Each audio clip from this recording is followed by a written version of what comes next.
Japon aux côtés de David qui une fois de plus vous montre le meilleur de l'actu et des tendances sur l'archipel. Et en ce moment, on admire les couleurs du Koyo, le nom que les Nippons donnent aux teintes chaudes des feuilles d'automne.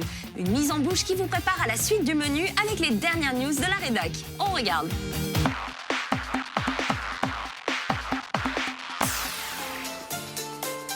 Konnichiwa, salut à tous. Aujourd'hui, nous sommes dans le nord de Tokyo, dans le quartier de Komagome. Et comme nous sommes en plein automne japonais, j'ai décidé de vous emmener visiter le très beau parc de Rikugien.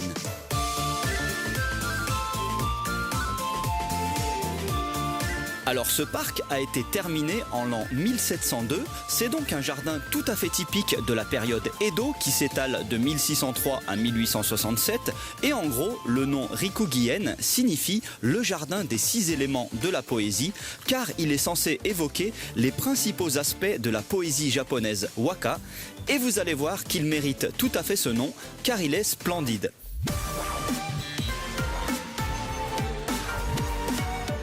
En matière d'arbres, les deux stars de l'automne japonais, ce sont les ginkgo jaunes et les momiji, les érables japonais qui virent au rouge. Ici, il n'y a pas de ginkgo, par contre, il y a de superbes momiji, comme celui que vous voyez derrière moi. Par contre, là, en termes de timing, on n'est pas encore au pic. Me voici maintenant à l'endroit qui est certainement l'endroit avec la plus belle vue sur le parc de Rikugien. En effet, de gauche à droite, on peut admirer un lac ultra paisible. Au milieu, il y a une île à laquelle personne n'a accès. Et sur cette île, il y a un jardin traditionnel japonais avec des arbres qui ont l'air d'être taillés au millimètre près. Et à droite là-bas, il y a un très joli pont ancien avec un momiji juste à côté. C'est sublime.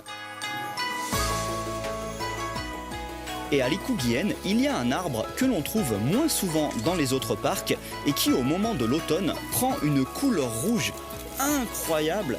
Regardez là-haut, ce ne sont pas des momiji, c'est un arbre que l'on appelle en japonais hase.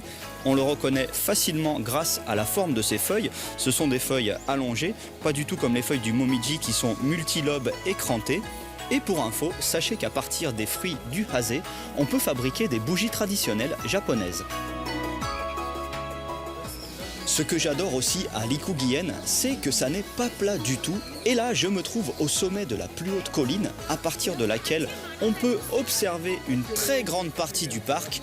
Et là, on a vraiment le droit à toute la splendeur du Koyo, l'automne japonais, grâce à ce mélange de couleurs rouge, verte et orangée.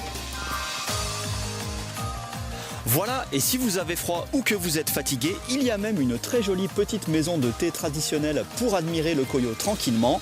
En tout cas, Rikugien, c'est vraiment l'un de mes parcs préférés. En plus de sa beauté, je trouve que l'atmosphère est très zen, c'est très reposant.